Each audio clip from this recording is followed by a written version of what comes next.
This money for this organization, and right now what we'd like to do is bring Mr. Velarde up here and just give you a few words from the Child Crisis Center. Ladies and gentlemen. Merry Christmas, everybody. Thank you again. It has been, I think, 4 years that I've been able to come to this breakfast and receive a really nice check in support of the work we do at the Child Crisis Center of El Paso. There was a newspaper article out yesterday. I don't know if some of you read it. I encourage you to look at it and take a look at what that article says. And what it's saying is that across the nation, including Texas, the child welfare system is failing our kids. And it's failing badly. And I can repeat words that even our state commissioner says. The system is broken. And there's a lot of work that's having to go into play to protect children in our community, but it's not easy work. Many children today are dying even after they're taken away from their parents and placed into foster care, and that's a big problem. We've seen that in the state of Texas. 2012, 2013, including one child who died at the hands of a foster parent here in El Paso. There's a lot of work going on right now in the state of Texas in order to fix the system. I'm on a committee in Austin that is overseeing what's called foster care redesign. And I just want to tell you briefly what occurred at that meeting that shows you how they sometimes see El Paso. And we were talking about El Paso because El Paso has the lowest rate of child abuse in the state of Texas. That's a good thing.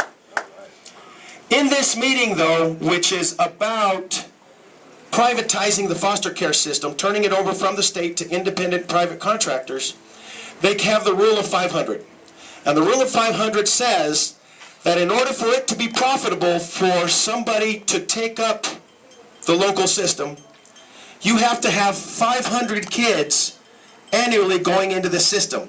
It's kind of sad. We have to count that now. In El Paso, we only have 350 children going into that system. So right off the bat, what that says is it's not going to make sense for somebody private to come in and take over El Paso because they can't make money at it. And we have this big argument. How are we going to treat El Paso? And mind you, again, this is a state meeting. This is a DFPS, Department of Family Protective Services meeting. And finally, one guy stands up and says, you know what? We need to send El Paso back to Mexico so we can fix this thing.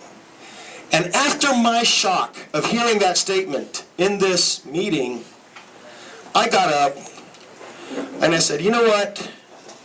Instead of wanting to send us back to Mexico, maybe the state of Texas ought to look at El Paso and find out what we're doing right. There you go. What are we doing that's keeping kids out of the system?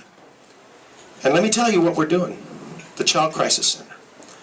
The Child Crisis Center is the only child protection agency that has a residential facility in the state of Texas that will take a child that is under a CPS investigation but yet has not been removed by court order. What does this mean to us?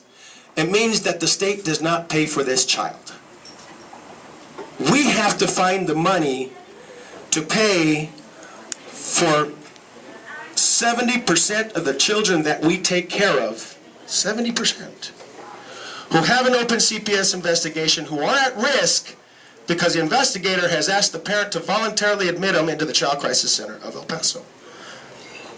If the Child Crisis Center did not exist, every one of those kids would be going into a failed foster care system.